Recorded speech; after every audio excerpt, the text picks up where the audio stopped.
ભાજપના નેતાઓને પણ વિનંતી છે કે આ તમારા વિકૃત ધંધાઓ, નિમ્ન કક્ષાની હરકતો બંધ કરી દો અને ખરેખર તમે વિકાસ કર્યા હોય તો સામી છાતી આવી જાઓ ચૂંટણીના મેદાનમાં.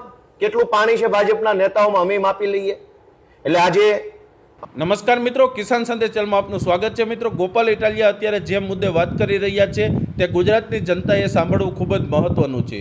મિત્રો, આ મુદ્દો સાંભળી અને તમે પણ વિચારજો કે ખરેખર આવી રીતે થતું હોય તો વ્યાજબી કહેવાય કે નહીં. મિત્રો, ગોપાલ ઇટાલિયાના કહેવા પ્રમાણે આજે ગુજરાતમાં આમ આદમી પાર્ટી એક મજબૂત વિકલ્પ તરીકે ઉભરી રહી છે અને જનતાનું પણ ખૂબ જ મોટી સંખ્યામાં સમર્થન મળી રહ્યું છે.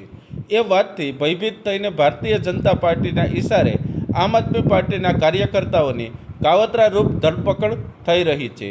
મિત્રો, ગોપાલ ઇટાલિયા શું બોલ્યા છે અને તમને પણ ગોપાલ ઇટાલિયાની વ્યાજબી લાગે તો આ વિડીયોના ચોક્કસથી કોમેન્ટ કરીને જણાવજો. સાંભળીએ ગોપાલ ઇટાલિયાએ શું કહ્યું છે. આમ આદમી પાર્ટી ગુજરાતમાં એક મજબૂત પરિબળ તરીકે ઉભરી રહી છે. ગુજરાતના તમામ વિસ્તારોમાં વધતા ઓછા અંશે આમ આદમી પાર્ટીનું સંગઠન ધીરે ધીરે આગળ વધી રહ્યું છે. ખૂબ લોકો આમ આદમી પાર્ટી સાથે જોડાઈ રહ્યા છે. ત્યારે ભાજપ પક્ષના પેટમાં તેલ રેડાય છે અને કોઈ પણ સંજોગોમાં દાબ દબાણ કરી, દંડાનું શાસન ચલાવી, પોલીસથી ડરાવી ધમકાવી અને આમ આદમી પાર્ટીને રોકવાની કોશિશ થઈ રહી છે.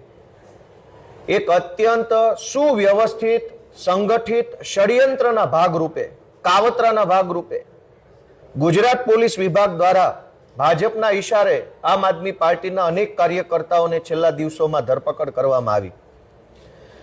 તારીખ 13ના રોજ આમ આદમી પાર્ટીના લોકસભા ઓબ્ઝર્વર ઈશભાઈ નામના વ્યક્તિને 13 માર્ચે પોલીસે પકડી દાબદબાણ કરી, સુરેન્દ્રનગર પોલીસે, અને એમને આખી રાત પોલીસ સ્ટેશનમાં બેસાડી રાખી, ધાકધમકી કરી, મોબાઈલ લેપટોપ લઈ લીધા અને એની ઉપર ખોટી FIR કરી. 14 તારીખે પાલનપુરની અંદર આમ આદમી પાર્ટીના 2 સભ્યો, એના ઘરે પણ પોલીસે જઈ દાબદબાણ કરી, ધાકધમકી કરી, મોબાઈલ લેપટોપ એમની પાસેથી છીનવી લીધા.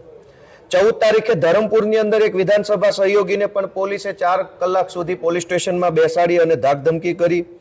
14 તારીખે વાંસદાના અમારા કાર્યકર્તા સની કુમારને પણ પોલીસે પકડી અને એની સાથે દાબદબાણ, ધાકધમકી અને ગાળીગલોચ કર્યો છે.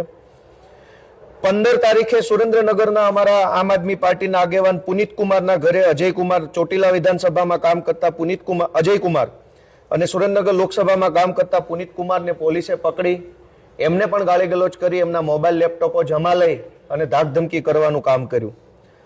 16 તારીખે નવસારીના અમારા 2 આમ આદમી પાર્ટીના કાર્યકર્તાઓને નવસારી પોલીસે અડધી રાત્રે પકડી અને ધાકધબાણ કર્યું અને તેઓને વટવા રેલવે સ્ટેશનેથી પોલીસે કૃષ્ણકુમાર યાદવ અને વિસ્મય ત્યાગી નામના આમ આદમી પાર્ટીના 2 કાર્યકર્તાઓને પકડી અને એની ઉપર એક્સિડન્ટની ખોટો આરોપ લગાવ્યો.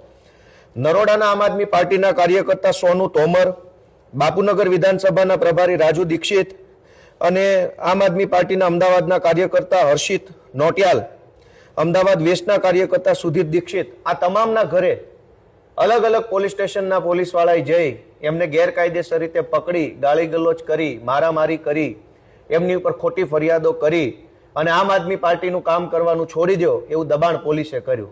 જે બતાવે છે કે ધરમપુર, વાંસદા, અમદાવાદ, વટવા, નરોડા, નિકોલ, અરવલ્લી, સુરેન્દ્રનગર, ભાવનગર, સુરત, તમામ જગ્યાએ પોલીસે આમ આદમી પાર્ટીના લોકસભાના ઓબ્ઝર્વર, વિધાનસભાના ઓબ્ઝર્વર, વિધાનસભાના સહયોગી, તમામ કાર્યકર્તાઓને પકડી ખોટી રીતે એક્સિડન્ટનો કેસ, ભાજપના માણસને ફરિયાદી બનાવે, ભાજપના કોઈ સ્થાનિક લફંગાઓ હોય એને FIR કરાવે એની પાસેથી, અને એ FIRમાં આમ આદમી પાર્ટીના જે કાંઈ ઓબ્ઝર્વર, કાર્યકર્તાઓ, વિધાનસભાના પ્રભારીઓ આવ્યા છે એમનું નામ લખી અને એમના મોબાઈલ લઈ લેવામાં આવે છે અને મોબાઈલમાં પછી જુએ છે કે આ કોની હારે વાત કરે છે, કેટલો ડેટા એકઠો કર્યો છે, આમ આદમી પાર્ટી પાસે તાલુકા જિલ્લા પંચાયતના ઉમેદવારો કોણ કોણ છે.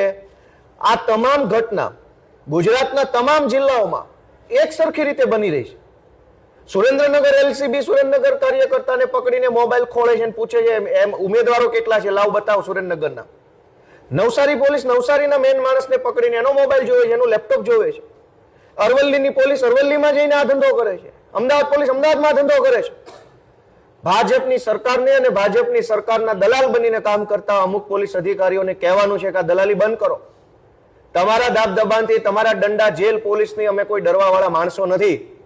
અને તમારે અમારા ઉમેદવારો ચેક કરવાની જરૂર નથી. જે કટ્ટર ઈમાનદાર હશે, જે પરમ દેશભક્ત હશે અને જે ગુજરાતના સામાન્ય જનતાની સેવા કરવાની દ્રઢ નિષ્ઠા ધરાવતો હશે, એ જ આમ આદમી પાર્ટીનો ઉમેદવાર બનવાનો છે. આજે ગુજરાતની સૌ જનતાને મારે જણાવવું છે કે આ રીતે પોલીસનો દુરુપયોગ કરીને, હાથો બનાવીને આમ આદમી પાર્ટીને તોડવાની, રોકવાની કોશિશ થઈ રહી છે. જનતા આ વાતની નોંધ લે કે એક તરફ ક્રાઇમ વધ્યો છે, ગુંડાઓ બેફામ બન્યા છે, પોલીસની પાછળ તલવારો લઈને ગુંડાઓ પડે છે. અમદાવાદ હોય કે વડોદરા હોય કે પાટણ હોય કે રાજકોટ હોય, ગુંડાઓ બેફામ બન્યા છે. પોલીસની હિંમત નથી કે ગુંડાઓને તું પણ કહી શકે. પણ એ જ પોલીસ ભાજપના કહેવાથી આમ આદમી પાર્ટીના કાર્યકર્તાઓ ઉપર જે કાંઈ પ્રકારનો કાંડ કરી રહ્યા છે એ મહેરબાની કરીને બંધ કરે. અમારે ભાજપના નેતાઓને પણ વિનંતી છે કે આ તમારા વિકૃત ધંધાઓ, નિમ્ન કક્ષાની હરકતો બંધ કરી દો અને ખરેખર તમે વિકાસ કર્યા હોય તો સામી છાતી આવી જાઓ ચૂંટણીના મેદાનમાં. કેટલું પાણી છે ભાજપના નેતાઓમાં, અમે માપી લઈએ. એટલે આજે અમારા તમામ જિલ્લાઓમાં જે અમારા કાર્યકર્તાઓ, કચ્છમાં અમારા કાયનાતબેન અંસારીને ખોટી એફઆઈઆરમાં પકડ્યા, એવી રીતે તમામ જિલ્લાઓમાં એક સરખી પેટર્નથી, ષડયંત્રથી, કાવતરાથી ખોટી એફઆઈઆરો કરી આમ આદમી પાર્ટીને રોકવાની કોશિશ થઈ રહી છે. હું અમારા નેતા ચૈતરભાઈ, અમારા બંનેના નેતા ઈશુદાનભાઈ ગઢવી, અમારા નેતા અરવિંદ કેજરીવાલજી બધા લડાઈ લડવા માટે તૈયાર છીએ. ભાજપથી કોઈ ડરી બરી જવાના છીએ નહીં. Thank you. મિત્રો, આ વિડીયો છેલ્લે સુધી જોયો આપનો ખૂબ ખૂબ આભાર. ગોપાલ ઇટાલિયા જે મુદ્દા ઉપર વાત કરી રહ્યા છે તેને લઈને તમારું શું માનવું છે, આ વિડીયોના કોમેન્ટ બોક્સમાં ચોક્કસથી અમને કોમેન્ટ કરી જણાવવા નમ્ર વિનંતી. મિત્રો, તમારા એક કોમેન્ટથી અમને ઉત્સાહ વધતો હોય છે અને પાર્ટીનો અનુભવ પણ વધતો હોય છે. જેથી કરીને આ વિડીયોના કોમેન્ટ બોક્સમાં ચોક્કસથી તમે કોમેન્ટ કરજો. અને હા, તમને જે મજા આવે એ કોમેન્ટ કરજો, તમને સાચું લાગે એ કોમેન્ટ કરજો. મિત્રો, આ ચેનલને હજી સુધી જો તમે સબસ્ક્રાઈબ ના કરી હોય તો સબસ્ક્રાઈબ કરી બાજુનું બેલ આઇકન પ્રેસ કરી લેજો, જેથી કરીને આમ આદમી પાર્ટીના નેતાઓના દરેક ભાષણ તમને આ ચેનલ ઉપર જોવા મળે. અને હા, ફેસબુક ઉપર પણ તમે આ વિડીયોને જોવા માગતા હોય તો આ ચેનલ જે કિસાન સંદેશ ચેનલ છે તેનું એક ફેસબુકમાં પેજ બનાવેલું છે. તો ત્યાં આમ આદમી પાર્ટીના દરેક નેતાઓના વિડીયો, લાઈવ ભાષણ અને કાર્યકર્તાઓની જે કાંઈ વાતચીત હોય છે ત્યાં લાઈવ મૂકવામાં આવે છે. તો આ ચેનલને તમે ફોલો કરી લેજો, ફેસબુક પેજ પણ ફોલો કરી લેજો, જેથી કરીને તમે આમ આદમી પાર્ટીના કાર્યકર્તાઓના, સભાઓના કે કોઈ પણ નેતાના કોઈ પણ ભાષણને મિસ ના કરી શકો. મિત્રો, આ વિડીયોમાં બસ એટલું જ. હવે મળશું કાલે એક નવા વિડીયો સાથે, નવા વિષય સાથે. આ ચેનલને તમે સબસ્ક્રાઈબ કરવાનું ભૂલશો નહીં. હવે મળશું કાલે એક નવા વિડીયો સાથે. જય ભારત, જય જવાન, જય કિસાન.